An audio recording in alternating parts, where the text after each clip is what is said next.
Oh, yes, it is another episode of 5 Rounds here on the 5 Reasons Sports Network. Forgive us for being 2 days early. We're giving you a Tuesday episode. Normally, we're on talking fights Thursdays from 6 to 7:30. But since I'm going to be out at PFL Thursday night at the Hard Rock, James is going to be out there. Frank, is there any chance we're going to see you at PFL Thursday night at the Hard Rock as well? I want you out there too. I was wondering, is my name Skip? I mean, here I am. I mean, are we sitting in the media section? Yeah, there's no fans allowed. I can't drink in the media section. That's what I figured. Yeah. I mean, you could bring in a flask or something. Does this happen next week too? Is PFL Thursday next week too? Because we might as well let everybody know. I think it's a different day next week, right, James? I think next week it's like Friday. It's a Friday night. Yeah, I think it's a Friday night. Yeah, I'm pretty sure. Not 100% sure, but pretty sure. I know it's definitely a different day next week. I think Friday sounds right to me. So it's Thursday this week. It's Friday next week. Guys, before we get into all the fun content for this evening, we have a lot of good stuff planned, including a couple of great guests who are going to join us. We are brought to you by the Quarterdeck Seafood Bar and Neighborhood Grill. I always torture myself because when I talk about Quarterdeck in the Daily Show, that's right at noon. So I make myself very hungry for lunch. And now I make myself hungry for dinner, which I have not had yet. The Quarterdeck is such an amazing option, my friends. The seafood is always fresh. It's right out of the ocean. I love the fresh sushi and the build-your-own poke bowls at the Quarterdeck. It's so good. The buffalo shrimp are my favorite appetizer on the planet. The oysters and Maine lobster are to die for. The sandwiches are so good. I've become a junkie for the Italian beef sandwich at the Quarterdeck. The burgers are amazing. Try the baby back ribs. Something you want to take advantage of at the Quarterdeck Seafood Bar and Neighborhood Grill. A couple of things. 2-for-1 happy hour is all day, every day. It never ends. 2-for-1 happy hour all day at the Quarterdeck. And you want to make sure, and I know our listeners should take this very seriously, that you're heading out to the Quarterdeck for every UFC pay-per-view fight, because you can catch every UFC pay-per-view for zero cover charge. You pay nothing at the door at the Quarterdeck Seafood Bar and Neighborhood Grill. So if you want to peep their menu before you go or find the location nearest to you, stop by and visit them on the web, quarterdeckrestaurants.com. The Quarterdeck, come for the food, stay for the fun. Alex Donno alongside it, as always, Frank Zaffere and James Walker. Let me introduce Frank first, because I have a couple of questions for James about last week. Frankie Z, you and I, we had to go through some bumpy weather on last week's show. We had James with the audio issues. I got to make sure I point in the right direction. The connection issues from the car dealership. Then we had issues connecting with Malky Kawa. I think we ended up having a tremendous show despite all of the adversity that we faced. So how are you tonight, sir?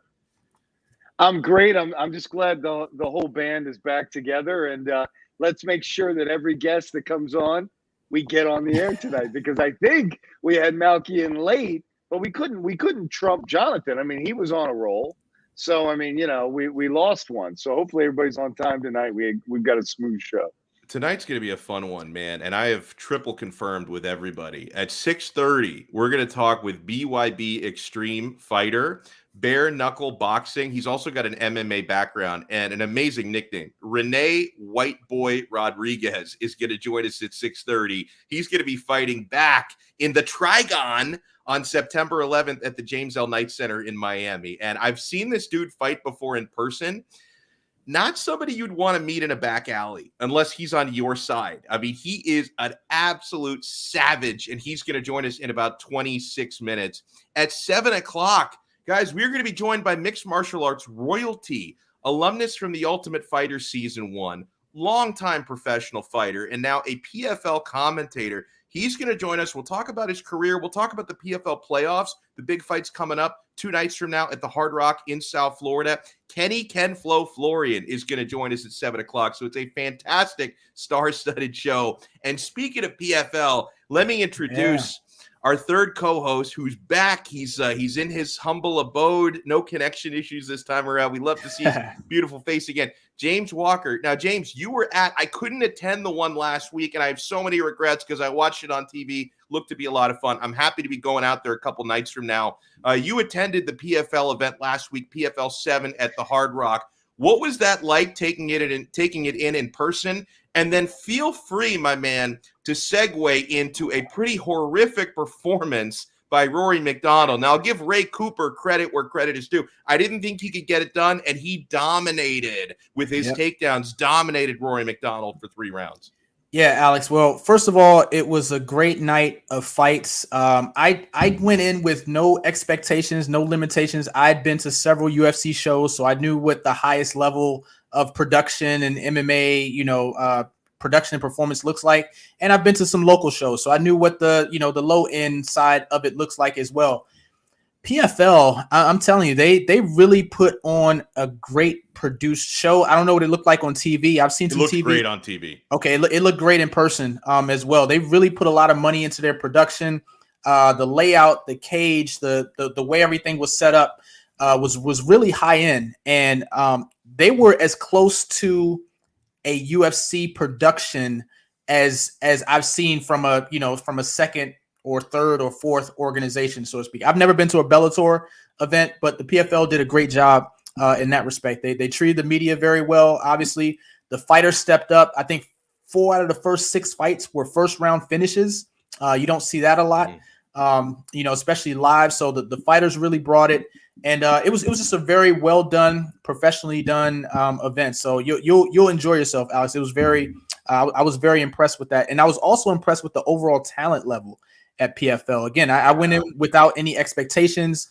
Obviously, the UFC and Bellator and all those places have a lot of talent, but the actual talent level in PFL was higher than what I thought it would be from top to bottom on the card. So very impressed with that. In terms of the main event, I got a little secret to tell you guys. So when I went to Sanford MMA about a month ago, right, we talked to Rory McDonald and everything on the show and some other fighters at PFL.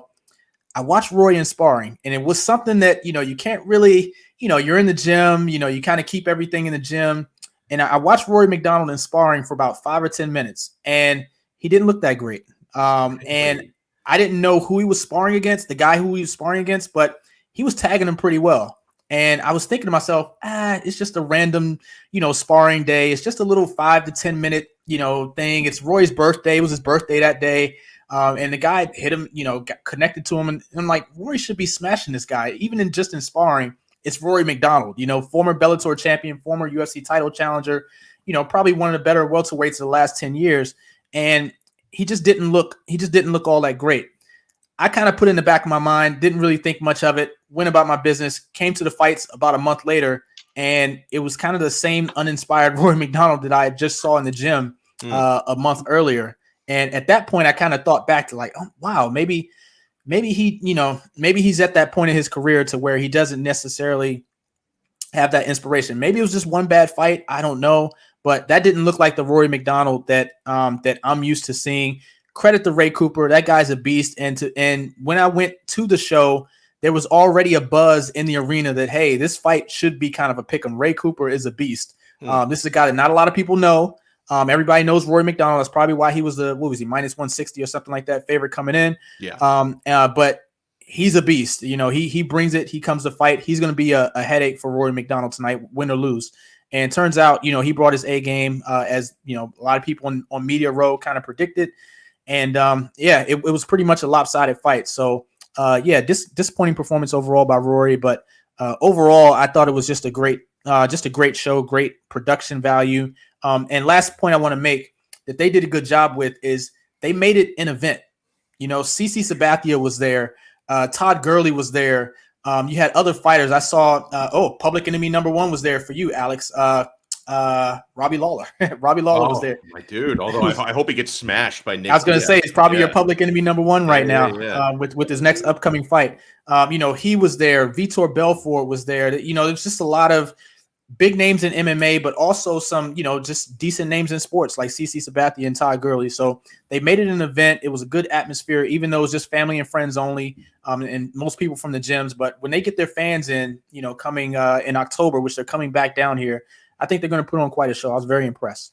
Yeah, and it's like, Frank, all the credit goes to Ray Cooper because I thought he performed very well. But from a Rory McDonald side of things, like James outlined, he clearly wasn't all there in that fight. And we talked about this a little bit last week. I wonder how much the mileage from like the wars that he had with Robbie Lawler is affecting him. Because like Rory McDonald, he's only 32 years old, which doesn't seem that old for MMA fighters, and he's not a heavyweight. I mean, sometimes heavyweights go to like in their 40s, but even for a welterweight, 32 doesn't sound that old. But this guy was fighting in his very early 20s at the very highest levels in the UFC and has put a lot of mileage on that odometer. So I wonder how much of that had to do with his performance. And then another thing, Frank, that I keep thinking about, don't sleep on the PFL's overall talent level because you've had like recent guys who crossed over from the UFC into PFL where some people thought the likes of Rory McDonald and the likes of Anthony Pettis are going to go over there and just run roughshod and dominate. But these guys are losing fights. Like they are getting picked apart and beaten by PFL fighters that the casual fan hasn't heard of. So I think that says a lot for the talent level of PFL being higher than people give it credit for, Frank. Well, I think there's a few things at play here. I want to touch on your last point first. I mean, this is a tournament for what, $1 million? And these opponents that guys like Rory McDonald are facing, they're hungry, man. It's like Rocky III. They got the eye of the tiger, man. They don't have the money that Rory has in the bank, So it doesn't matter who's standing in the way. They're going to give it everything they got. You got to kill them to stop them. I mean, that's the first thing. The second part of it is that you got a name like Rory coming in, and Cooper's thinking, you know what? I got nothing to lose here. This is the Super Bowl for me. I'm facing a title challenger from the UFC. It's hard to match that enthusiasm and the kind of ease in performance that can give a guy like Cooper facing McDonald, because McDonald has everything to lose and not a whole lot to gain, really. Whereas, his opponent, I mean, this is just go for it, man. So that's the second big advantage. Now, in a fight where there's a talent disparity, you should see, despite the quick start from the opponent who has nothing to lose, you should see the Rory McDonald settle in, take control of the fight, and get on with it. Right. Where you didn't see that, I think, is a function of your first point, which is that this guy, Rory McDonald, he had years taken off his career just from his activity in the wars he's been in, and specifically, and I think James mentioned who was in attendance, Robbie Lawler. Robbie Lawler took 5 years off Rory McDonald's fighting career. I watched that fight. I brought it up before on this show. It was one of the most savage fights I've ever seen. Neither opponent was the same afterwards and never will be again. And I thought that's what we saw with Rory McDonald's performance at PFL. So, James, based on 2 fights we saw at the top of that card, we've got the finals set for the next round in PFL. Ray Cooper, as impressive as he was against Rory, this is the end of the line for him, right? He's not beating a Dagestani in the finals because Magomed Karamov is going to use him as a human mop for 3 rounds. And it was funny because I was watching the fight at home. I couldn't go because my kid was sick last week, and like my wife was walking through it, kind of glancing at the TV, and I told her like the whole story about basically Dagestan is taking over MMA. Coach Khabib is just grooming this army of murderers who are going in there. They're in the UFC, they're in Bellator, they're in PFL. They are just pretty soon they're going to have a belt in every weight division of every major promotion. She was pretty fascinated by it. But then she looks at the screen, and her only question, after I told her like a 5-minute background on Dagestani MMA, and her only question about Magomed was, why does this guy have the same first and last name? That was her only. Well, why is his name Magomed Karamov? To which I had no answer. I don't know what sort of a cultural quirk that is. Yeah, I don't know an answer to that either. But I do know that those two fought 3 years ago, and Magomed won the first meeting and won the tournament in 2018.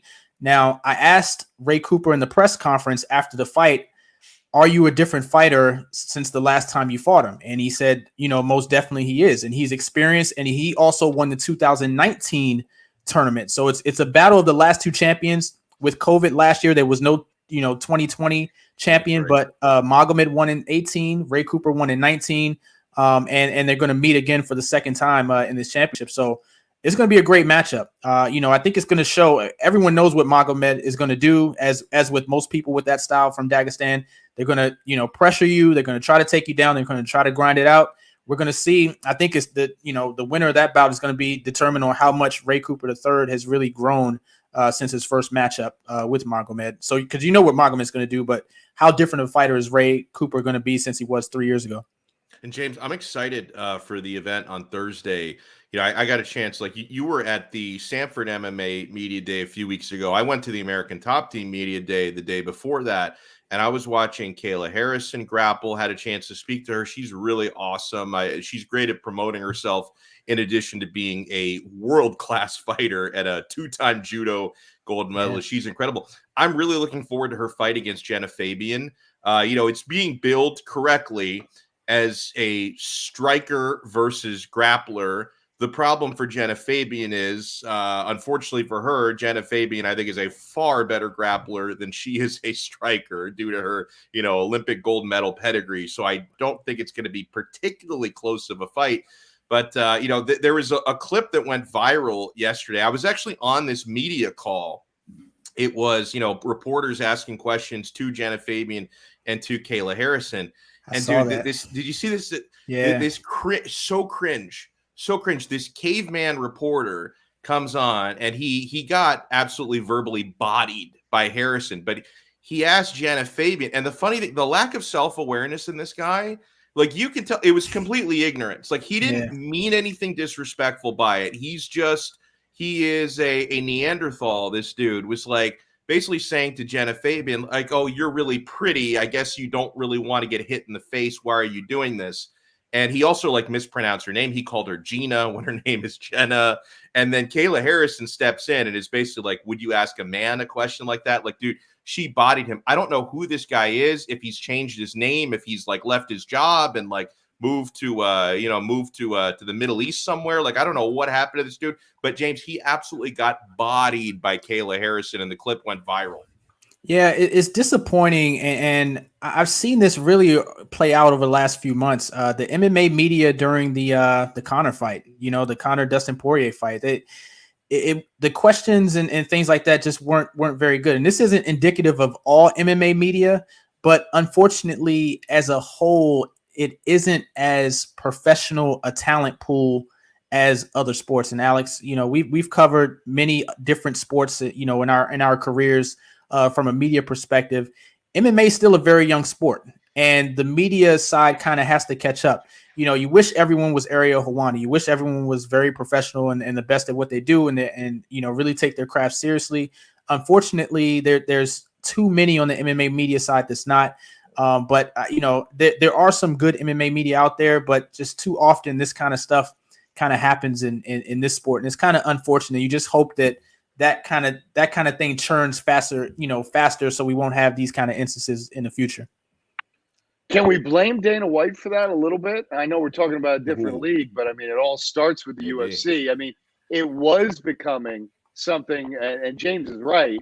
Initially, I mean, you just had jackasses in the audience, right? And they cleaned some of that out. And as the sport gained, popularity and more mainstream support for media, you saw more pros coming in there. And Dana White ran him out because, he doesn't want anybody that would ask him a controversial, difficult question. And, if you run you out of UFC, then you're probably not doing the PFL thing and you're probably not doing the other stuff. So I think a little bit of the blame goes to Dana White for making this a hostile work environment for journalists trying to do a legit job and ask real questions of people. You mentioned, James, the name Ariel Helwani. He's actually back on MMA Fighting doing the MMA Hour again, which I don't know. It kind of feels like nature is healing, right? Because I always felt that show was just, he had more freedom on that show than he did with his ESPN stuff. But he was interviewing Dustin Poirier this week. And like, Frank, I'll start with you on this one. I'm actually kind of puzzled that we're even talking about potentially making this fight right now. So Dustin Poirier, he accused Nate Diaz of using a Diaz brothers term, which was clever, selling wolf tickets on their potential fight, because Nate Diaz, they were supposed to fight a while back. And actually it was Poirier who pulled out of the fight, to get a procedure done. Although hip surgery. Hip surgery, yeah. Now Poirier says the reason why he opted to get hip surgery was Nate Diaz was just asking for so much money that the negotiations were going nowhere. So eventually he's like, this isn't going to happen. Let me get hip surgery. But like they're still talking about, they're calling each other out and potentially wanting to fight. But it's like, Frank, for as much as I love Nate Diaz and Nick Diaz, I would take a bullet for either of those guys. I'm barely exaggerating when I say that.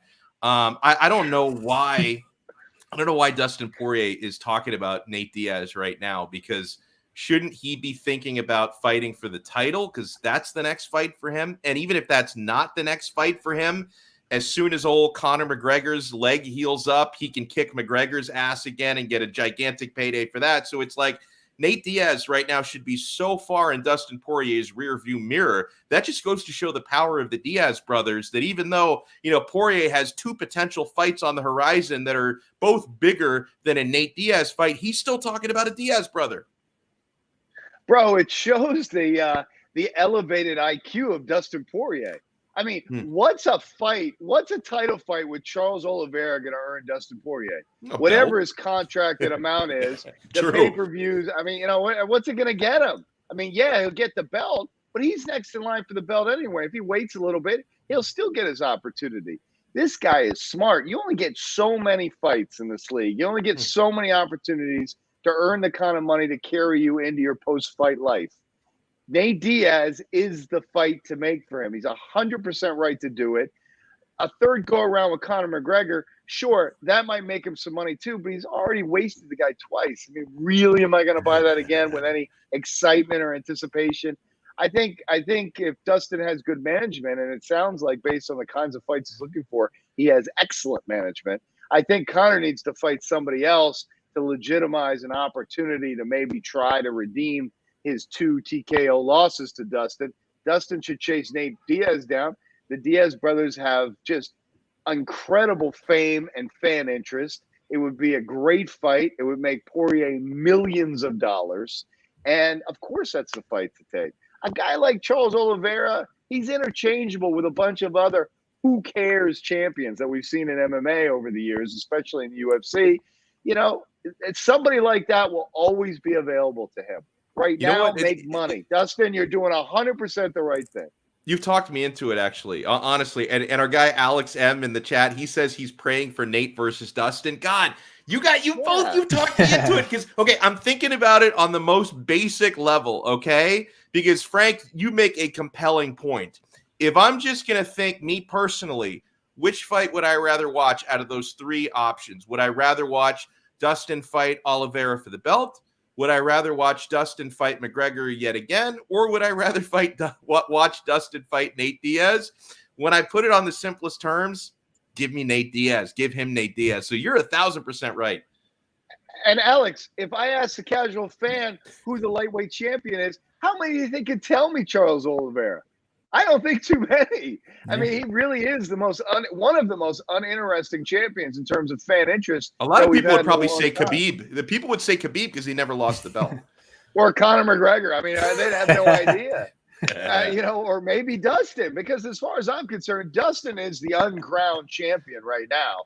I mean, he's been preoccupied with Conor, but what he did to Conor twice was, in some respects, more impressive than what Khabib did. Dustin's game is peaking, and his opportunity to make money has never been higher. Go make that money, Poirier. And I wonder if you're starting to see some cracks in the UFC in terms of the actual belt not being as valued as it used to be. Because if you look at the people making the most money in the UFC right now, you have Conor McGregor, Nate Diaz, Dustin Poirier. Per fight, they're probably making more than anybody over the last few years. None of them are champions.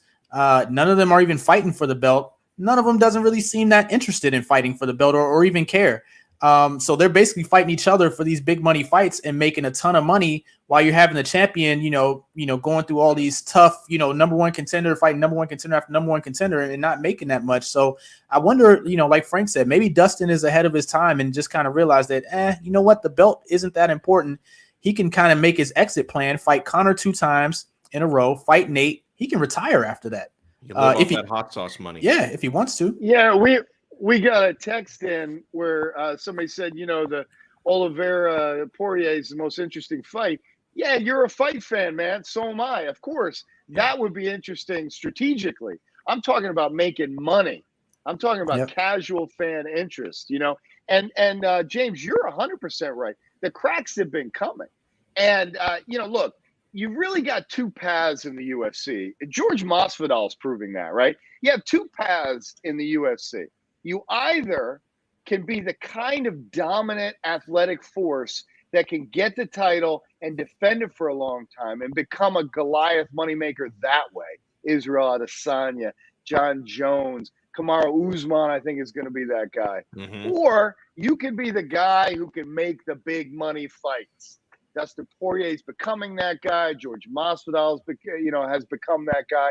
The Diaz brothers invented this genre, and they don't give a crap about a belt. They give a crap about a fun fight that's going to make a ton of money. Well, and so you're right. I mean, the cracks are there. Let me ask you guys, and James, I'll start with you on this, and then Frank, you can say your piece. Do you like the way that the sport is moving in that direction? Because I can remember when I first really got invested in the UFC, it was just right around the time of the Ultimate Fighter Season 1 when I really started to get invested. At that point in time, and for several years after that, one of the big selling points for the UFC was the organization itself is the star. Like, it's the three letters that are the star. And obviously Dana White was a bit of a star as well, because he was busting his ass promoting it. He was a great carnival barker and all that. But it's like no individual fighter was bigger than the three letters UFC. They would always put on stacked fight cards, whereas, boxing was more of like, you only care about the main event, undercards are weak. Boxing is even moving more towards what the UFC did back then, trying to stack their undercards. But it was like you didn't have anybody whose star was so big that they were bigger than the organization itself. At some point, that changed. I'm not exactly sure where it changed. Maybe it started with Brock Lesnar. Maybe it started with Ronda Rousey. Maybe a lot of people would probably say Conor McGregor, but I do think it started years before that. But at some point, the personalities got bigger, and I think also like the gaps in what the top stars are getting paid. And I want everybody to get paid what they're worth, by the way. If a guy like Conor McGregor is making 8 or 9 figures to fight or whatever it is, if that's his market value, I'm fine with that. I think maybe, I wish everybody was getting paid more than they're paid, right? But I think the pay gap is now getting wider between the stars and the not so stars, because the stars are getting so much bigger. So James, do you like it better this way, where you have certain personalities like Connor and like Nate, and I think Dustin and Masvidal are moving in that direction, where you have a handful of draws who are bigger than the letters UFC, or did you kind of prefer the way it was back in the old days? Yeah, I mean, overall as a fan, I want to see the best fights, and I do want to see stars made. And so, yeah, I'm fine with it this way. And really, look, the UFC has devalued its own belt by doing all this interim title stuff. They've been stripping guys, making interim belts, letting certain guys keep it, and certain guys have to, give it up and all that kind of stuff. So the UFC is at fault, with some of this, but I really don't mind it. I mean, look, if I'm a fighter, or if I'm in fighter management, I want my fighter to be Dustin Poirier or, Nate Diaz, who makes more money per fight. I don't want them being Leon Edwards. I don't want them having to grind through 10 straight wins and, make a little bit of money on the way and not really get any attention or any credit they deserve, and not even get a title shot. Who wants to go to Leon Edwards route, no matter how much he wins. So yeah, I'm fine with it this way. I want to see stars in the best fights. And I think the UFC is good at doing that, but I think the fighters have to take some onus in kind of creating their own star as well. So for the Leon Edwards of the world, who are good, really good fighters, I think they need to be able to kind of build themselves up, as well with their personalities. I couldn't disagree more. I don't think any one of those names that you mentioned is bigger than the UFC. I think the UFC is still the marquee. The UFC is the NFL in this sport, and they exist as superstars because of it. I still contend that the biggest star in the league is Dana White. But, I think the real point is that, do we like this boxing model where we just match up stuff that's going to sell more than we match up contenders who are actually vying for the belt? As long as a champion's not looking for an opponent and everyone's decided they don't want to fight him, then I think it's just fine. But if we have Charles Oliveira looking around for a fight and he's got to fight the number 12 guy because everybody else is lining up for a big money, goofy, baddest mother bleeper belt or whatever, then I think we would have a problem. But so far, and look, this isn't new. I mean, the UFC has been doing goofy stuff like this for a long time. I mean, so this isn't new. It's just reached maybe a more of a fevered pitch, which I would lay at the feet of Conor McGregor. I think he's dictated this recent trend because he just loses and keeps getting fights he wants to get into. And then I think that's motivated. I think the responsibilities with Conor and the recent trend, and then I think the Diaz is now both back in, and George Masvidal, who also just keeps losing recently, but is always in the conversation for an interesting big money fight. But I couldn't disagree more. The UFC is still the thing. Without the UFC, nobody gives a crap about George Masvidal. With all due respect to George. Well, guys, let's go out to the guest line, bring in our first guest of the evening.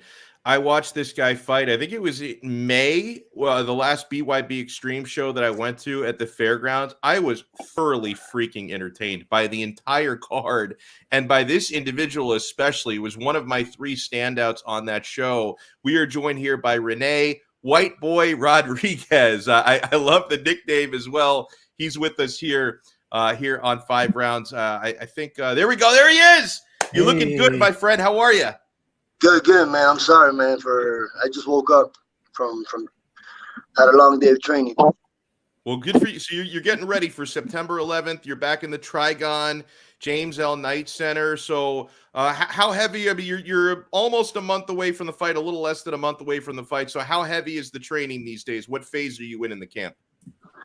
Right now I'm on the sparring phase, and because we're doing the cardio phase right now. Now we're just doing the little technical work and how we're gonna come on September 11th and fight Yomi. Hey Rene, how does your strategy change in the Trigon versus in an MMAs? You fought in both, so a lot of people say with the bare knuckle, you can't really punch as direct as you want or as hard as you want because you could break your hand. How does your strategy change a little bit? The only reason why I got into MMA was because at the time I wanted to fight level at the time. So it wasn't really because I wanted to. It was more like a beef thing, on the MMA side. But when it comes down to fighting, I'm happy that I picked bare knuckles because, I can't deal with all that kicking, elbows, and guys on top of me. You know what I'm saying? But I think a boxer is more better in a bare knuckle fight than an MMA fighter. But more aggressive side is an MMA fighter than a boxer. So I think it's more of a mixture of a street fighter and a boxer to when it comes down to bare knuckle that I think is gonna dominate the whole thing. So when it comes down to like Jomi, he's only all MMA. So the punches are way different, plus he's a southpaw, So I can't just go thinking that I'm gonna go in as a boxer because he's gonna come as an aggressive fighter to me because he's an MMA fighter. Plus he's gonna keep me distance. So it's a lot of things that I have to consider as of an MMA fighter and a boxer when it comes down to Jomi, because he has a mix of both. So it's gonna be kind of interesting. Hey, first of all, thanks for coming on. I really appreciate it. But explain to me the strategy following up on James' question, because, I'm used to talking to guys with wearing gloves, and is there an accuracy thing that has to improve or what? Because, obviously broken hands is a real thing, and there's certain parts of the head, et cetera, where, the hand's not going to fare well. So is accuracy at a higher, is accuracy more important in what you're doing? Accuracy, yes. In a sense that you don't want to break your wrist, you don't want to break your arm or anything like that, but in this bare knuckle fight is whoever gets hit, whoever lays that lucky hit, but for me it's more just statistic, meaning I'll rather hit you and leave, you know what I'm saying? And well, my dad used to say, hey, it's better to give hits than receive hits. The whole point of the game is dan y no recibir, I love it. We're joined here. With not broken your arms, man. I don't know. It's just the way you swing or however it is, because you get hit hard, you get hit straight, you get hit over, and you can still fuck up a finger, you can still fuck up a hand. It's all depends how you hit. And in the face that the person has. Right.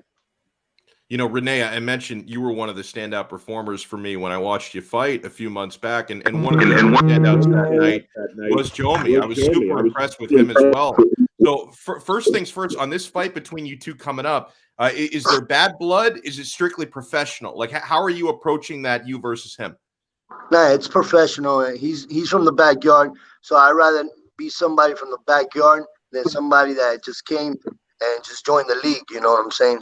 As respect, as what BYB came from. It's not BKFC or anything like that. We came from the backyard. We're original from the backyard. So I'd rather have two original fighters from the backyard. It sucks to say it, but I'd rather one of us be a champ than somebody from another state or somewhere else that just came along, So it's just more professional and just a better man win. Hey, we've talked in the past about nicknames. You have a pretty good one. We've talked about, listen, the best nicknames are given to you. So I'm hoping that's the story here, but you got to give us the backstory on this nickname if you can. On the white boy one, look, don't laugh, but my nickname was Pizza Boy because, I used to deliver stuff. I used to deliver a lot of pizza. So I had a lot of fights when they used to call me Pizza Boy. So they changed it to white boy. So it just stuck, Plus I was Cuban, but I looked like a straight cracker. So wait a second. Wait a second. You beat the shit out of the other nickname, which is a pretty great way to get a nickname. They picked one for you, and you beat everybody up, and they changed it. That would be the best game story ever. And the thing is that I like it because nobody understands why they call me white boy if I'm Cuban. If you get to know, but it's like calling somebody tall, and the guy's like about 5'5". You know what I'm saying? And when I went to Job Corps, I have another nickname too. It was called Rush. Because they didn't want to call me white boy over there. They wanted to call me Rush. So it all depends on the people that I'm with. Something that I noticed when I went to the BYB Extreme show a few months back, even though at that time, especially the crowd was really limited for the pandemic, but there was a lot of passion, man. And I've seen this over the years, Rene, watching a lot of MMA fights locally, calling some fights. And I'm sure it's like this in the backyard scene as well. How much passion there is for the local guys. And like you mentioned, you got two guys who come from that backyard scene fighting. You're both local. I'm sure you're both going to have gigantic cheering sections. What sort of energy are you expecting from that crowd? Because when you get two local superstars like yourselves, it just hits different. It's overwhelming because and when you come from the bottom, from the backyard where it originally came from, it's not as exciting as to see it in a big venue. You know what I'm saying? And people being there to actually pay to see you. That's crazy. That's a feeling of itself alone. You should feel like shit's amazing. For me, I'm overwhelmed. I'm blessed. I'm happy, and I'm excited because for the first time, I can actually say I'm chasing my goal, my dream. It's a win or lose situation. Not a lot of people can be here for a title fight, at least for a bare knuckle fight. Because it's hard to even say I'm fighting for a title fight. At my age, because I fought contenders to get here. And I'm still 15-0. I don't care about Matt Dillon nuts or anything like that. You know what I'm saying? That referee robbed me, but it was 15-0, man, and it wasn't handpicked or anything like that. So everybody from Miami that knows where I came from knows how important this is for me. Because to say that I'm 39 and I'm beating up these young folks, you know what I'm saying? And I'm just a different animal, man. I'm just excited and blessed. That's just in general. I'm just excited and blessed, man. That people are gonna come out and see me. Who would have thought? Not me. But I'm blessed because my dad fought at the James L. Knight Center when I was a kid. Oh, wow. And so it's a big thing for me. And I told my dad that last night that I'm fighting where he's fighting at. And he's Costa Rica, running from the feds. So imagine, I hope that works out okay. Jesus. Yeah. So and yeah, man, my dad's always on the run. He was 33-3 in boxing, so he's world champion. So it was in the blood. It would have been better if I would have had him in my corner if he wasn't a delinquent.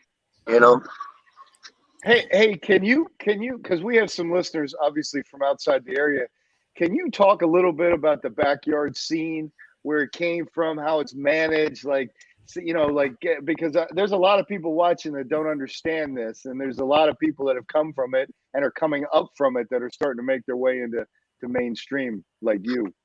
It came from Dada, from Perrine, from the backyard. I only fought for him one time.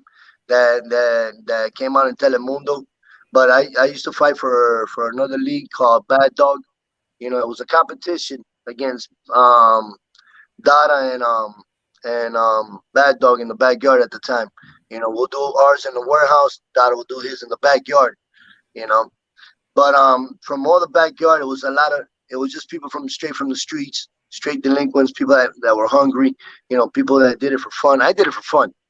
But people really did it because they needed to eat. You know what I'm saying? Because, where else are you gonna get a job and have a rap sheet? Trying to make a quick $500 in one day. You know what I'm saying? So I give respect to Dada because he helped a lot of people in the neighborhood at the time. But it was always a good show. And it wasn't like what it is now. So many moving parts. If you fought, and you'll see the whole greenhouse full. You know what I'm saying? No cops messing with you, no nothing. And it was real beef. It's not like people talk shit now, like because I'm old. Oh, I fought clowns. I fought everybody, anybody. You know what I'm saying? Whoever was there, last month when I fought Matt, knew how much love they had for me. You know what I'm saying? Nobody can ever say that White Boy doesn't bring the crowd or fucking give a show or say, fuck, that nigga can fight. You know what I'm saying? Because I give what I can. You know what I'm saying? It's not what I'm trying to do. It's what, in the moment, that's what came out. You know what I'm saying? If I'm do they have weight classes and stuff when they do this, when Donno will put it together? We had fight.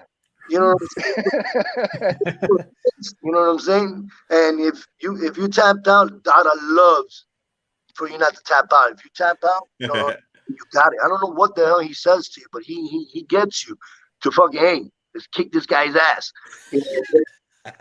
But that's where it came from. It was no rules, no nothing. It was just straight beef and straight fun. You know what I'm saying? It was therapeutic. No rules at all, or are there a few rules mixed in? It was just one rule. You know what I'm saying? No elbows, just straight hands, and that's it. That's how it was. Rene, you mentioned your Cuban roots. Just what are your thoughts on all this going on in that country in your country for the last 6 months or so? Hey man, look, that country's been through shit from the beginning. Like what's going on right now in Afghanistan. It's just we can't control what we can't control. We try to. But the funny part is that we're in the moment right now. Everybody wants to be Cuba. You know what I'm saying? Yeah, but what are we really doing if the fucking White House doesn't do what they need to do or help? You know what I'm saying? Yeah, we're gonna give you internet. Fuck internet. You know what I'm saying? If we go over there, let's just say we're gonna go to war because China said it, Russia said it. If we really are bullies, then fuck it. Let's do what we gotta do.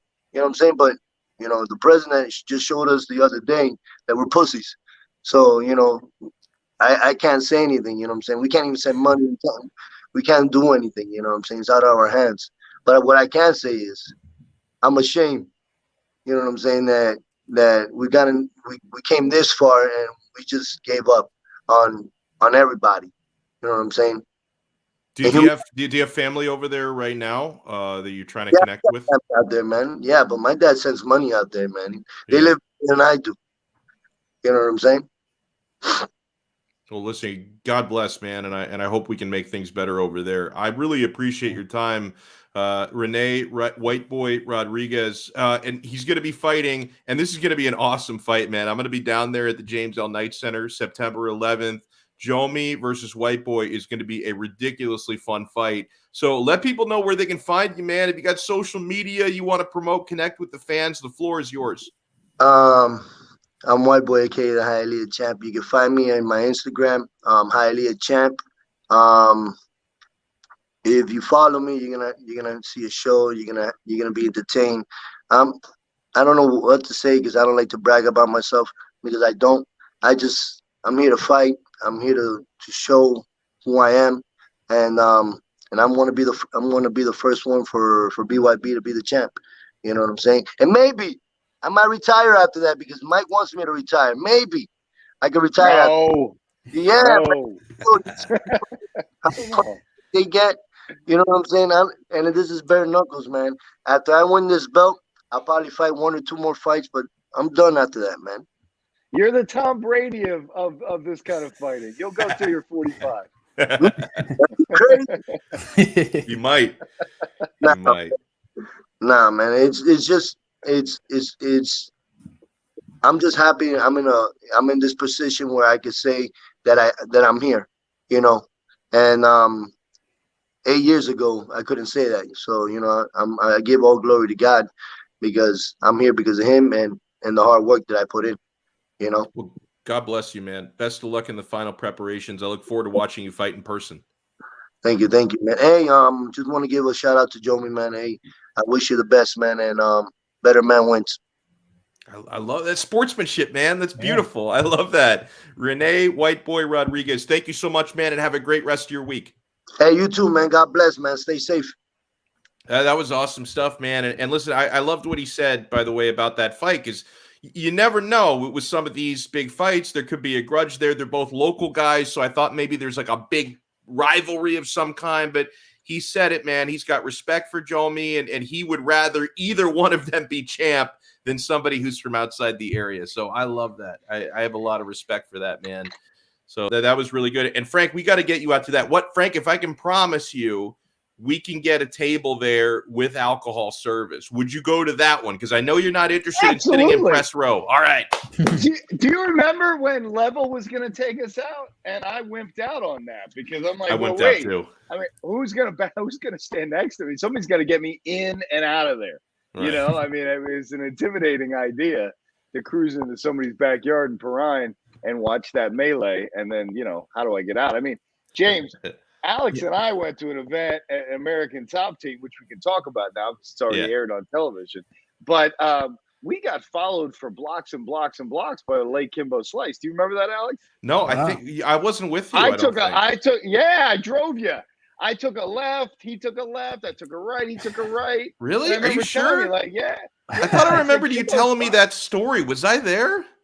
I feel like you were in the car, bro. And then I was thinking, like, hey, I think this could be trouble. I'm a little worried about this. Like, I'm going to start taking weird turns. And then he was taking weird turns. He had his whole crew in the car. And I'm trying to remember, did I say anything stupid? Because I'm liable to do that from time to time. Did I say anything stupid inside American Top Team? Yeah, I almost headed back to the gym. I figured that was my safest bet. I'll just go back inside. Oh, my God. Wow, what a story. Yeah. Huge thanks again to Rene Rodriguez for joining us. We are 10 minutes away from Ken Flo. Kenny Florian is going to join us at 7 o'clock here tonight. I've got a lot to get into with him. I didn't even realize he's hosting Battle Bots. Am I saying that correctly? Is that where you have the remote control robots that fight each other? Is that what that is? Yeah. I mean, what's weird is, you have this badass mixed martial arts guy, title contender the whole way through. And then he picks the nerdiest thing in the world, and he's going to be the spokesman commentator for that. It was just an odd juxtaposition of, badass MMA guy, nerd science thing. So we got to ask him about that. And so Kenny Florian, who's also a PFL commentator, is going to join us in about 10 minutes. They've got a really good broadcast team, by the way. Sean O'Connell is a really good play-by-play guy. And the funny thing about O'Connell was he's a former pro fighter. Like, he's a former UFC fighter. Usually the play-by-play guy is somebody who's in broadcasting, but he's a former fighter who's incredibly good at calling the action.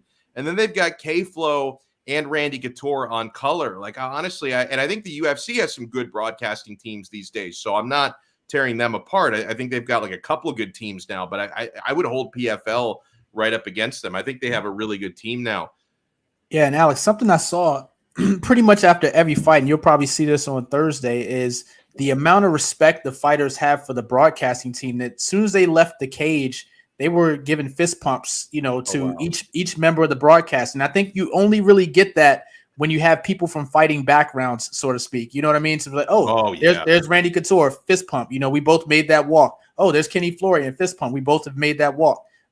So yeah, there was a lot of, I saw that as they were leaving the cage, winners and losers, they would really stop by the broadcast booth, give a little fist pump as respect, and, go back into the tunnel. Oh boy, do I have some stories for you. Oh man. And Frank, sorry to cut you off, but when I used to call events for Fight Time Promotions, I think I did like 22 events for them, something like that. That's and right. I would always be broadcasting with a fighter. Like, I would either have Dean Thomas with me or Rich Atenito, who'd also fought in the UFC. Mike Brown called a couple of fights with us.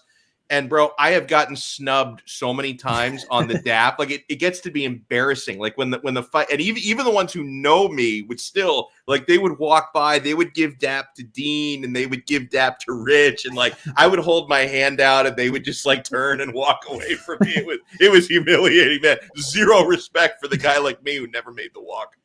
Yep, got to make that walk. I'm not doing it, but go ahead. Sorry, Frank. James, no, it's all right. He did the broadcasting with all those guys, all those badasses, and then one time he had to do it with me.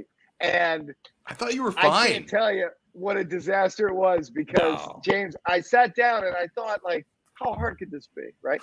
Alex and I are doing radio every week together. We talk for hours every week together. It's going to be easy. I sat down. I had the mic.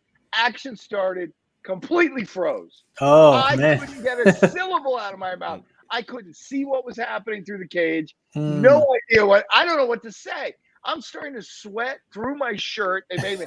The late Howard Davis made me wear a whole suit. I'm sweating profusely. I look over and I see Howard looking at me, and I know he's thinking, "Why isn't the guy talking?" And I can't talk. So then I thought this was pretty good on my part. I pretended the mic didn't work. Because I knew that would buy me a minute or two for me to get my composure. They run me over another mic, even though all the tech people were like, there's nothing wrong with this mic. They ring me another mic, and then I was able to start talking a little bit. But that is not an easy thing. What Alex did, what Kenny's doing, what all these people are doing, I have tremendous respect for that because super hard to call those fights, to do it in real time, to be on point with your commentary, to stay somewhat neutral, which is incredibly hard, which I think Joe Rogan actually has had an increasingly difficult time with, and also to watch it through a chain link fence. It's hard to see what the hell is going on through a chain link fence. So anyway, dude, I think, and I remember that. I remember that, Frank, and it was so funny because I didn't know until like 2 years later that you just were at a loss for words because I believed the thing about your mic not working. And at one point, one of the production guys came over and changed the battery in his like headset because he had like a little that was real. That was a real that was real? Yeah. Oh, okay. That was a real problem. But the mic was complete BS, man. I was just buying time. I didn't know what to say or what the hell was going on. I think I forgot the name of the fighters. I mean, I was just gone, I mean, if I could have crawled out of there, I would have. I want to start on the look ahead to the UFC Fight Night event this weekend. We'll see how much we get into it before Kenny Florian hops in, and we'll say more of our piece on the back end. The first thing that has hit me the last couple times I've seen this guy on a UFC card on the co-main event, I can't believe Clay Guida is still fighting. Like it's crazy. And I watched him not too long ago, and it's funny because like Clay Guida, watching Guida in Big 2021, it reminds me of watching like a really old, washed up pro wrestler because like he's still rocking long hair even though he's got a bald spot. So it's like Hulk Hogan in his 50s where he's like growing out the sides, but he's got a bald spot on top. It's like I can't believe Clay is still doing this. But I want to start with the main event because I think this fight is pretty interesting. It was originally supposed to be Paulo Costa in this fight, but we get Jared Cannonier against Kelvin Gastelum, and Cannonier should win this fight, but Gastelum, he's one of those guys that I never count out. He's always slept on, his wrestling specifically. Like, recently when he got a win over Ian Heinisch, I can remember even Heinisch saying before the fight, who's a really good wrestler, like, oh, I'm not worried about Gastelum's wrestling. He always suffers against good wrestlers like me. And then Gastelum flat out wrestled him and took a unanimous decision in that fight. Like, he's very scrappy. His striking in recent years has gotten a lot better. I mean, he trains with Rafael Cordero of Shoot the Box fame. So he's increased his tenacity and his technique in the striking. Jared Cannonier, really well-rounded, and hit like the biggest dangerous weapon that Cannonier throws. He stopped Anderson Silva with this technique. His leg kicks are brutal, right? And you always, you talk to newbie MMA fans who don't really understand how hard leg kicks are and how they can affect a fight. And Cannonier's not even throwing this cheat code calf kick that a lot of people are throwing. He is throwing it to your thigh, and he is brutalizing the back of your leg and the back of your knee. It is such a freaking weapon for him. I mean, even in, his most recent fight when he lost to Robert Whittaker, there were moments where he was putting Whittaker in a little bit of trouble because he was landing those dangerous leg kicks of his. So I'm expecting Cannonier to come out victorious here, but I think this is going to end up potentially going the distance the full 5 rounds. I think Gastelum, Frank, can make it competitive. What do you think? 100%. And in fact, I'm going to pick Gastelum. The thing about Gastelum is his wrestling prowess sets up sneaky power. He pulls off these punches. And can you forget what he did to Israel Adesanya? I mean, maybe Israel Adesanya's toughest fight. He's a difficult situation to deal with, and I think in a fight like this, I think he caught a break. So I'm excited about the fight. I'm excited about his opportunity, and juxtaposing him with Uriah Hall, who they were both on Tough together, and they in some respects I think have had very different careers in the UFC. Where I think Gastelum has been a game opponent and a worthy. Is he top 10 right now, by the way? I know James is the aficionado on all things. I think he's number 7, maybe. That sounds about right. Yeah, I mean, but he's a legit. I was going to say, but I wanted to qualify it. A legit top 10 guy who can give anybody a fight. And you juxtapose that against Uriah Hall. Kelvin Gastelum is some ability maximized to its fullest, as opposed to Uriah, breathtaking athleticism that never really got realized. So I'm rooting for Kelvin in this fight. Yeah, very, very good point as far as the overachiever and underachiever with Gastelum and Hall. But I like Cannonier in this fight. I think Cannonier has quietly become one of the most improved fighters of the last 2 years or so. And I know he lost his last fight to Robert Whittaker, but he was on a tear before that. And I thought he would get a title shot against Izzy. At this point, had he gotten past Whittaker, I think he would have gotten that title shot. So I think Cannonier is better than what he showed against Whittaker. I think, what he showed in his previous 2 fights before Whittaker is probably more of a representation, of where he is. And I just think he's getting better and better every time he's out there. He just kind of had a bad performance against Whittaker. So, and we need more title contenders for Adesanya. I mean, he's basically between him and Whittaker, they basically cleaned out the division together. There's really no one, Vettori or Costa, maybe if he can get healthy. But I think Gastelum at this point is a good gatekeeper. Maybe that's a little bit too degrading for his talent, because I do think he has some talent. But I think Gastelum is a good gatekeeper at this point in the division, where if you can get past him, you're probably ready for a title shot, at this point. So, we'll see if Cannonier can do that, and then, get that title shot. But there's really maybe Darren Till. I really don't see any worthy challengers for Adesanya other than Whittaker, which they already did that dance before, a couple years ago. By the way, and a couple things. I'm looking actually at the odds right now on the official sports book of Donno Daily and of 5 Rounds, betus.com. And yeah, Jared Cannonier, I would call this a semi-sizable favorite. I mean, minus 155. I guess that's not a huge number. Kelvin Gastelum at plus 125. So I guess as far as Frankie Z is concerned, and maybe you could talk me into this, that Gastelum gives you some good value there at plus 125. Yeah, and by the way, you were mentioning Paulo Costa. I mean, we all found out, if he's to be believed, he drank, a case of wine before his Adesanya fight. So that was the problem. So he'll be back stronger than ever. I just really would like to see him get back on track because he looks like a superhero. He looks like a cartoon character. Yeah, I mean, I don't think there could be any more marketable force in that division than that guy. I guess we just touched on it a little bit. And Frank, since I think you're the biggest Kelvin Gastelum fan in the room, I'll ask you Michael Stefano's question there. What do you think it'll take for Kelvin to get another title shot? Like how many victories away? Because I think he's lost 4 of his last 5 fights. So I don't think he's anywhere close. I don't think there's any interest in seeing it. And by the way, if I'm Dana White, I don't want him anywhere near my champion because he's the one guy who gave Adesanya nightmares. I think it was arguable that Gastelum could have maybe even pulled that fight off. I mean, I think, that he was that close in terms of maybe potentially getting that done. And can you imagine the nightmare? You have the style bender as your champion, the marketability and sexiness of that, and then you take that away and you have Kelvin Gastelum. As much as I like the guy, come on. I mean, that's a champion that is not marketable. So, no, I think they'll keep Kelvin far, far away, but his record in his last several fights will do that for them for the time being. Yeah, and I think the one fighter in that division that could give Stylebender some trouble, although he hasn't been winning as much as he should, is Darren Till. I think his length, I think his size, I think his power, his fighting style, kind of in and out. I think style-wise could make Stylebender, slow down a step or think for a half second and give him some trouble. Pretty much anyone else, man. I mean, your boy Alex Vittori didn't really do too much. Yeah.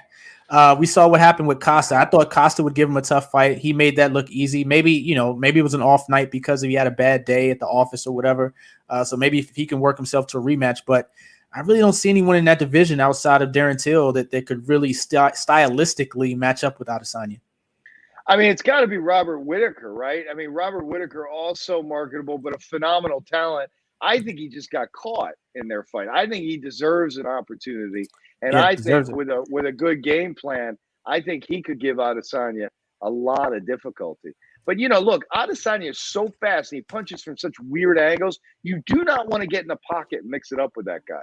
And that's the problem that I think Whittaker made and Paulo Costa. He's tailor-made for a guy like Adesanya. He's all aggression. He's all rush forward with haymakers. I mean, I don't think he's ever got a shot at beating him. All right, guys, let's go out to the guest line and bring in longtime MMA veteran and now doing a pretty awesome job as a commentator with PFL. We were talking earlier about how much we love that broadcast team. Ken Florian is with us. And I'm a huge fan of, I see Kenny's Twitter account. He's rocking the laser eyes. So I know he's a Bitcoin fan like myself. Good evening, Kenny. How you doing, sir? I'm well. How are you?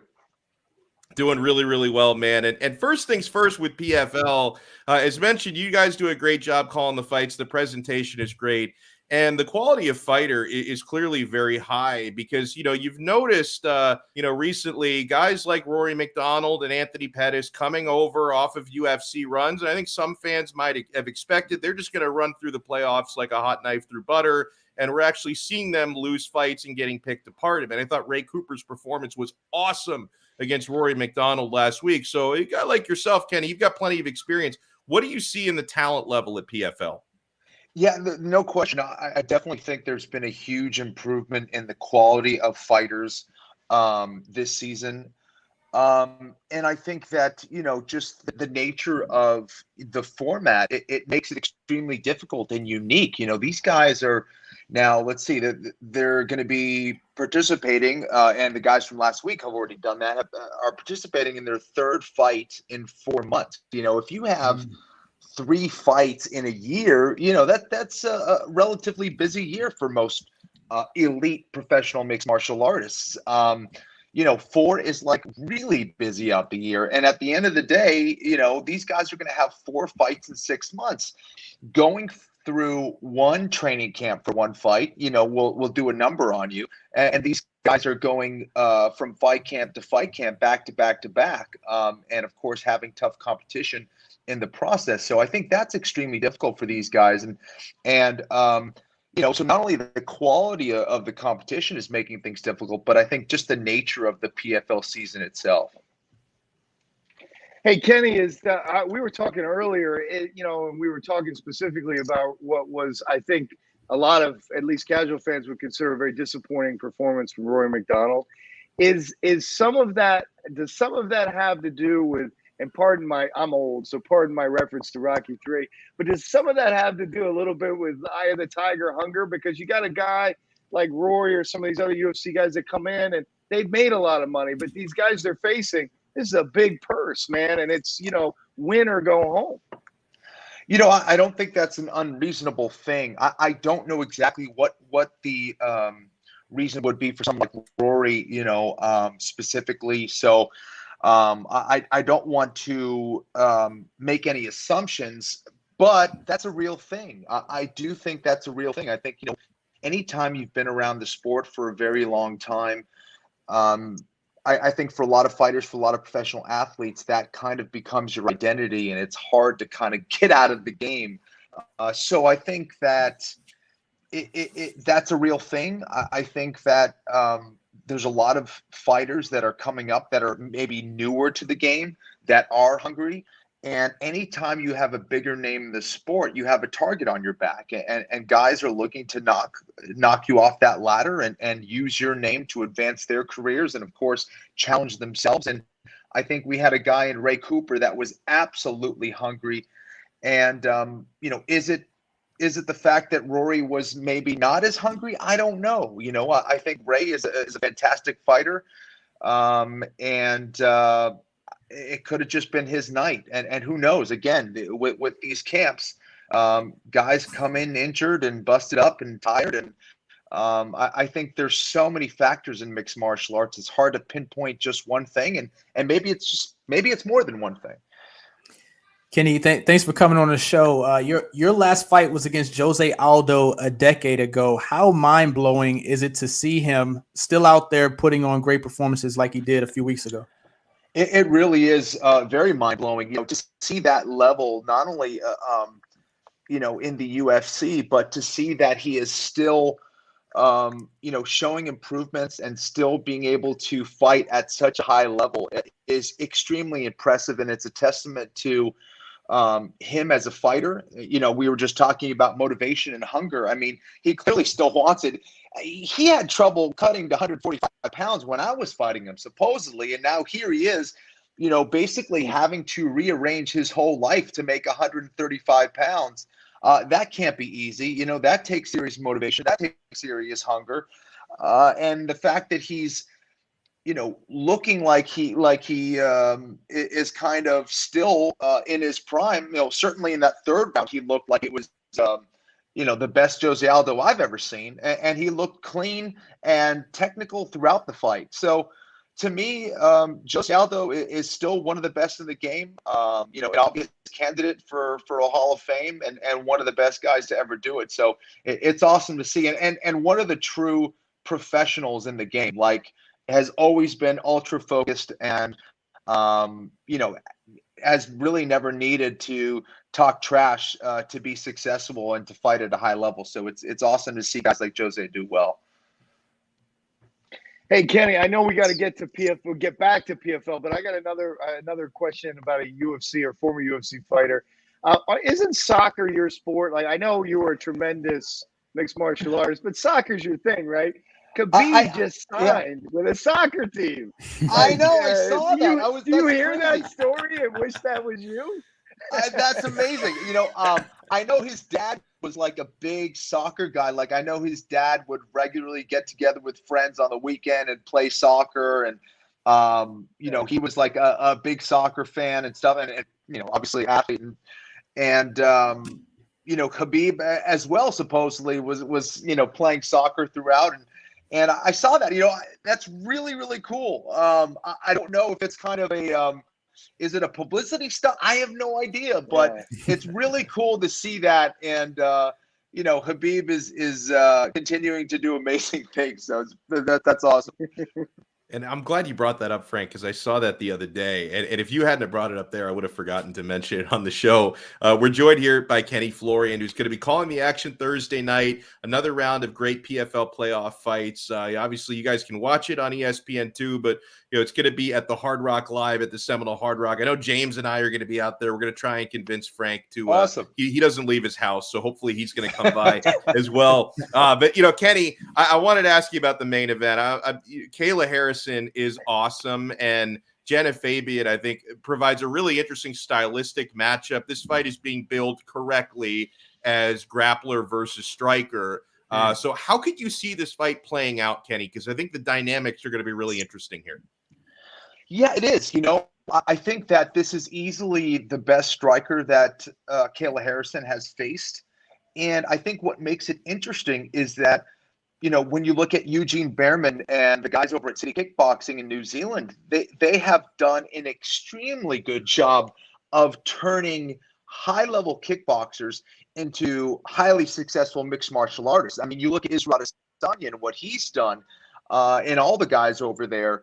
And obviously they have more than just strikers at that camp, but to have that sort of a blueprint and to understand the value of distance management and footwork, that is right within their wheelhouse. And that could be a potential blueprint to success for Jeff Fabian against Kayla Harrison. I think, the best kind of anti-grappling or anti-wrestling is when you're able to keep a certain distance where they can't even touch your legs. They can't even get to the clinch. And Israel Adesanya has done that extremely well against the best wrestlers in the world, or some of the best wrestlers in the world. So I think that Jenna Fabian is an excellent athlete. I think that she's a very precise striker.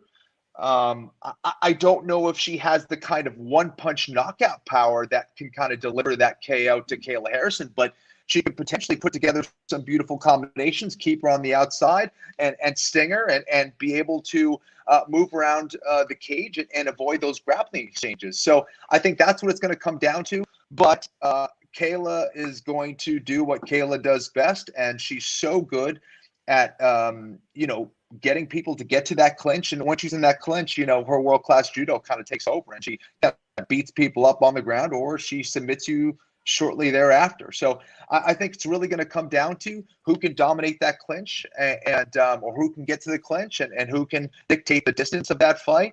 And I think it's going to be really interesting. And in a lot of ways, I think that, I'd be surprised if it goes the distance. I think for Jenna, she kind of has to win on the feet and get the knockout. And for Kayla, I think if she gets Jenna to the ground, I know Jenna's been working on her ground game, but I think Kayla's clearly going to have a huge advantage there, and I would think would get a finish there on the ground as well. Kenny, I find PFL's entire format and presentation to be really refreshing. Obviously, James, Frank, and I, we all watch a lot of MMA, and we've seen a lot of promotions come and go over the years, and the ones that basically try and copy the UFC are the ones that don't usually make it or eventually get bought out by the UFC. Not only the season format and the playoffs in PFL, I also think they're doing some interesting things with the smart cage, which it sounds fascinating, and even like the glasses cameras that the referees use. So, I mean, how unique, and how do some of those tools, by the way, help you as a broadcaster? Because I'm sure that a lot of that technology makes your life easier. Yeah, I think you bring up a great point, and I think you're absolutely correct. I think it's tough for anybody to go in there and try to replicate what the UFC is doing. I think that's kind of, in my amateur business mind, I think it's kind of not the right approach. The UFC is going to do what they do, and it's hard to replicate that. And I think what the PFL has done a great job of is really kind of establishing their own identity, their own brand. And I think it's quite clear when you see the broadcast that they are doing something different. And I appreciate that as someone who works for them. And as far as the technology involved with the smart cage and the numbers and the different things that they're doing, I think it does help me. It helps me in a couple different ways, but I think the most apparent way is that when a judge's decision is being rendered I think for me, and for all of us, we have to be careful when we're watching fights of saying, okay, am I watching this with clear eyes? Am I seeing this in an unbiased manner? Am I seeing what I'm actually seeing? And to have those numbers kind of either back you up or contradict what you're thinking or seeing, I think it is nice. And now the numbers don't always tell the story, but it's nice to kind of keep yourself in check with those numbers and how they do things. So, yeah, it's been awesome. And to work with Sean and Randy has been so cool and helpful. And, you know, the team works so hard at making it different and really trying to make a unique product. So it's been cool to be a part of it. Kenny, you actually segue into my final question here. We were just saying before you got on how well the commentating crew, you know, was doing. You don't see three former fighters all on the same team rarely, and you know, in one group. Just talk about the chemistry there and just the additional insight when you have that, because you don't see that in the UFC and some of the other promotions with three former fighters who've all made that walk. Thanks, man. I appreciate that. You know, Sean doing what he does, it's really difficult, and knowing that he comes from, you know, a fighter's background makes it that much more impressive. And of course, he's done radio for a long time and stuff, but still, you know, managing play-by-play for mixed martial arts is a whole different beast. It's extremely difficult. It's very challenging.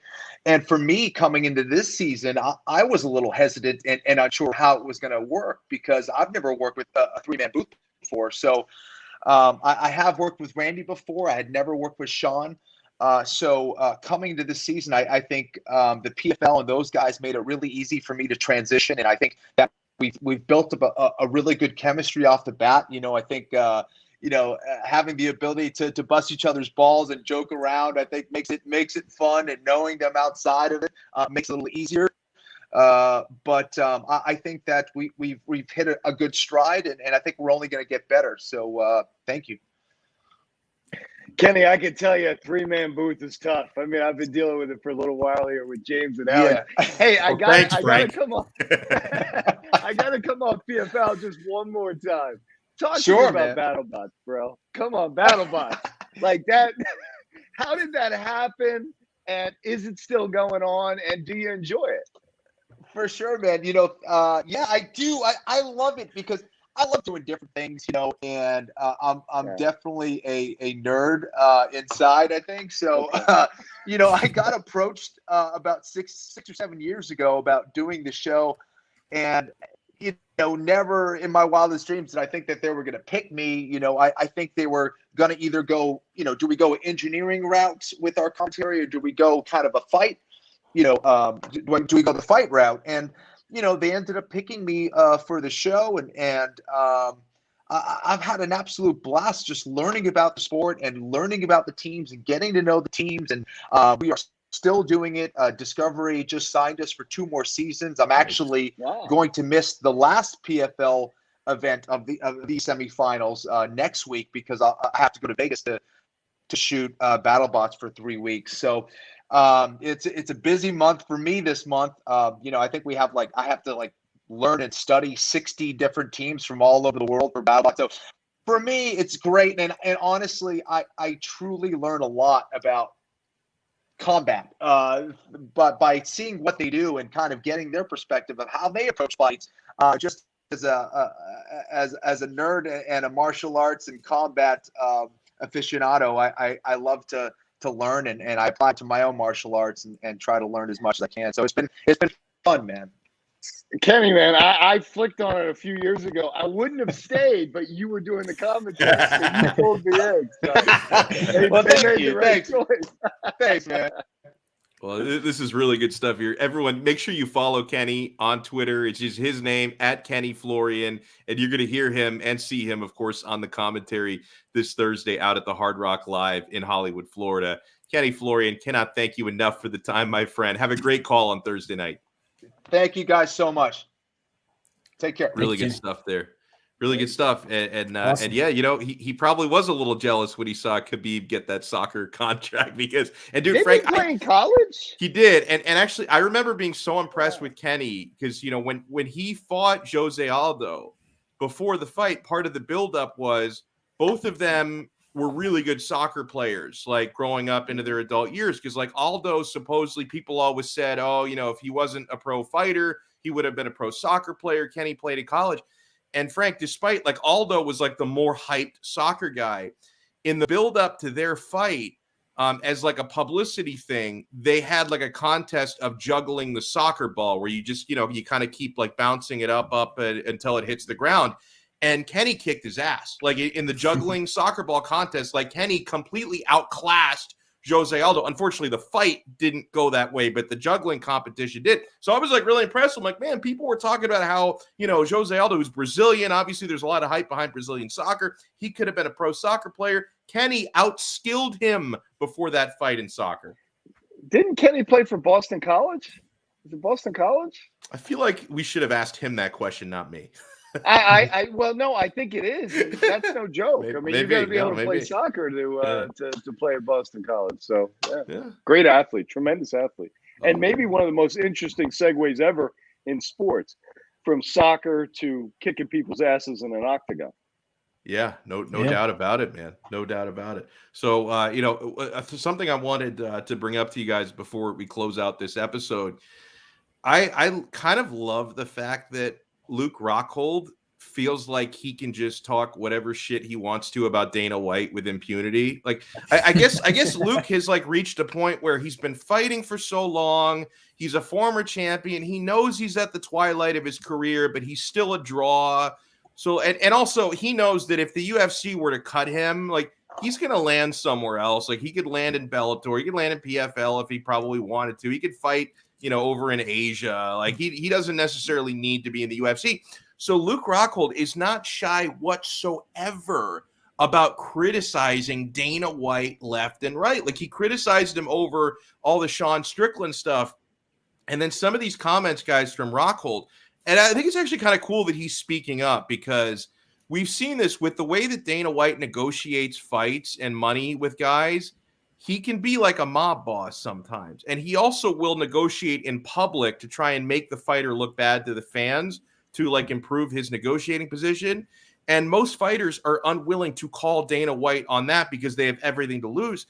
I guess Rockhold feels like he's got nothing to lose. So he says, quote, guys like Francis Ngannou are getting shelved for asking for his worth, and they're creating interim titles, which is bullshit, he said. I mean, this is the type of bleep you have to deal with. I'm not always here for it. I'm not going to be here for it. I'm going to speak my mind exactly how I want, say what I want to say and what I feel. Like it or not, I'm bleeping here, and I'm bleeping going to respect myself publicly. I'm not going to disrespect myself, which is what a lot of people do, which is the common narrative with the UFC and what Dana White has created to shut down fighters and criticize champions, and they're shelving these guys. The narrative that they've created, he continued, is for the fans to want to hate on fighters, and it's just BS.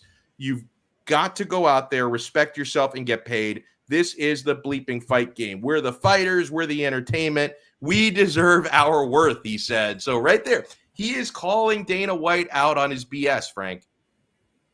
Fans hate guys and girls in all sports that do this. I mean, this isn't unique to the UFC. Yeah. I mean, people get mad. But the UFC has more leverage, though, because the fighters don't have a union, and their revenue split is like 10%, whereas in most of the major sports, it's like 50%. Yeah, I'm thinking specifically about the NFL, you know, where I think you have the weakest collectively bargained agreement and the most disproportionate power situation. But the point that Luke is making is interesting to me, or maybe a little bit amusing. He's talking. Meanwhile, Dana White's going to make a lot of money having him fight Strickland, maybe offering up to the Wolves to get Strickland to the next level in terms of beating a really notable name. So Luke Rockhold is complaining, talking crap, and serving Dana White's needs, you know. But, I mean, look, Luke's going to get paid too, so it's okay. But I don't think he's actually thought this whole thing through. If you want to take a stand, don't fight. If you want to take a stand, say I'm not fighting unless you pay me X. If you want to take a stand, get a lot of fighters together that respect you and try to put together a coalition of fighters that can maybe make a stand and unionize in some way. But I mean, you know, if you're just going to talk trash, accept what they offered you and fulfill their desires to have Strickland face somebody with real value as they try to move him up the ladder of ranking, well, then you're just a puppet, Luke. I mean, Well, I hate to tell you you that. know who are not puppets, Frank. To your point, my guys, the Diaz brothers, because if they're not happy with what you offer them, they'll sit on the shelf for 6 years if that's what it takes. Nick Diaz has been on the shelf for 6 years because since he fought Anderson Silva in 2015, he's not been happy with the opponents or the money they'd offer for him. So he said, you know what? I'm just going to design my own strains of weed and make money, you know, in other avenues. And if you want me, you call me with an opponent and a number I'm happy with. 6 years later, he's coming back. If Luke could have taken his second fight with Michael Bisping seriously, he might still be the reigning middleweight champion of the UFC. I mean, you know, he's also disgruntled at himself. He screwed a lot of things up. Yeah. I'm a huge Rockhold fan, man. Hyper talent. I mean, like, talent everywhere. And he just mailed it in. He just thought Bisping was a joke, and he got knocked out. And from that point on, like, you know, what happened to this guy? Yeah, Frank, you brought up an interesting point about the union as well. I don't know if there'll be a fighters union for a very, very long time. It just doesn't seem to be enough people on the same page with that. And then on top of that, you know how unions work. You have to pay dues to unions. Fighters already don't make enough money as it is. Can you imagine them paying 10 or 15% of what they already make to a union on top of that to try to fight for higher pay? In addition to the training and all the other things that they have to pay for out of pocket, the taxes, the training, all those things. So I just see it being every man for themselves and every woman for themselves really for a very long time in MMA. You're James, you are so right. It cannot happen unless a superstar moneymaker like a Conor McGregor or somebody said, I won't fight until we sit down and talk about everybody else's pay. It would take 2 or 3 fighters to do that, to do it. And they're making so much money. There's really no incentive for them to take those kinds of stands. So you're right. And then the UFC could just side door bonus fighters to make sure that they kind of avert that kind of like congregation of fighter interest, you know? That is a good point. Well, it's been a fun show today, gentlemen. Huge thanks to Kenny Florian for joining us. A huge fan of his, you know, going back to his time in the UFC. And a big thanks to Rene White Boy Rodriguez for joining us. I'm telling you, like Frank and James, I watched him fight in person back in May. Violence is the word I would describe it with. It is going to be a lot of fun watching it. And then, you know, one of the other most violent guys on the card, like James, I mentioned there were 3 guys that really stood out that night. One of them was White Boy. One of them was Jomi, who's fighting him. So that's going to be fantastic.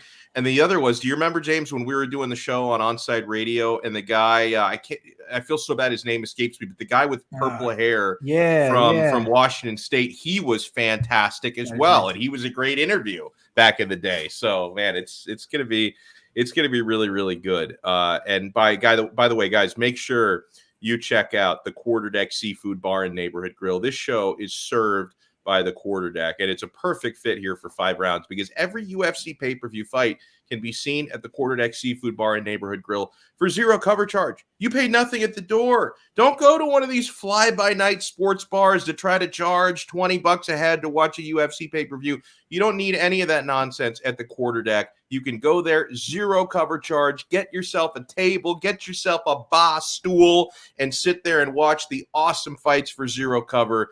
And I'm telling you, you're going to have such a good time. Every time I go to the Quarterdeck to watch a UFC pay-per-view, I make new friends there. Bros, I can remember, you know, going back 6 years, but we were just talking about it. When I was at the Quarterdeck, Davey, watching Anderson Silva versus Nick Diaz, I kid you not, 90% of that bar were all people who were there like, oh, Anderson Silva, I want to see him win. I talked 70% of the patrons into being Nick Diaz fans. And I'm like, he lost the fight, unfortunately. Terrible judging, I thought. Nick Diaz got robbed. But I was like high-fiving people when Diaz was showboating. Like I made friends and I converted people into Diaz brothers fans that you always make friends when you watch fights at the Quarterdeck. The seafood is so good, man. The oysters and Maine lobster are fresh right out of the ocean. I love the sushi at the Quarterdeck. The buffalo shrimp are my favorite appetizer. The burgers and sandwiches, the baby back ribs, my God, they are so delicious. And make sure you take advantage all day, every day of the 2-for-1 happy hour. Happy hour is every hour at the Quarterdeck. It never ends. And the beer is always ice cold as well. So if you want to check out their menu before you go, I like to do that. I like to go on the internet and pick out what I'm going to eat before I even get there. Then I'll change my mind 5 or 6 times. It is what it is. But if you want to peep the menu before you go to quarterdeckrestaurants.com and find the location nearest to you while you're out there. Check out the Dania Beach Pier location. It's great. You feel like you're on vacation when you're there right on the ocean. quarterdeckrestaurants.com. The Quarterdeck, come for the food, stay for the fun. And I'll also tell our people here that if you're looking for a spot to make a few wagers, whether you want to wager the fights, PFL Thursday night, the UFC Saturday night, NFL season is coming up, man. I know people love getting into the sports books. I get asked so often because people see me tweeting about sports betting all the time, and I talk about it a lot. And people always ask me, bro, where do you go? Like, where can I get action? Because people don't always know. Like, do I find a bookie? Do I find a website? Guys, betus.com is the place to go. Professional. They'll give you the VIP treatment. When you sign up for BetUS, you get assigned your own personal account executive. Like, it's the VIP treatment, man. If ever I have an issue, I don't, but if ever I have an issue, I can contact Carla, who is individually assigned to me as my VIP executive. I can reach out to Carla anytime if I have questions on how to place a wager, what's a parlay, what's a straight bet, all that good stuff. They give you answers at betus.com. And guys, they have odds on anything. That's the reason why I discovered BetUS a little while back and why it's my preferred sports book, because I was looking for, you're going to laugh at me, I was looking for college lacrosse odds.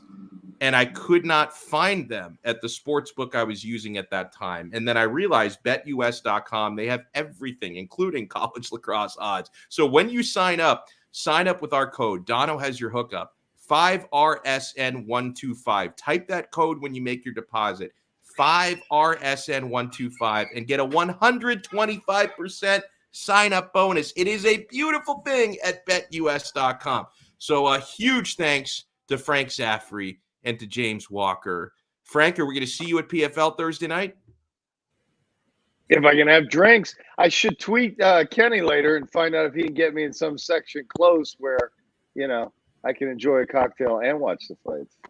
I'm not much of a media guy. I mean, as if my appearance on this show isn't indicative enough of that fact. You were the media guy. You're Kevin Ioli's favorite. I can tell you that. Yeah. Sure. I know we're going to see. I know I'm going to see James out there on Thursday. Jonathan Ramlakan, and by the way, congratulations to Jonathan, because he has been promoted within 5 reasons. He is our lead MMA reporter. So congratulations to Jonathan Ramlakan, who does an awesome job with the post-fight streams as well. For James and for Frank, I'm Donno. We will talk to you guys again. We'll be back to our usual night, Thursday night next week, right here on the 5 Reasons Sports Network. Ciao.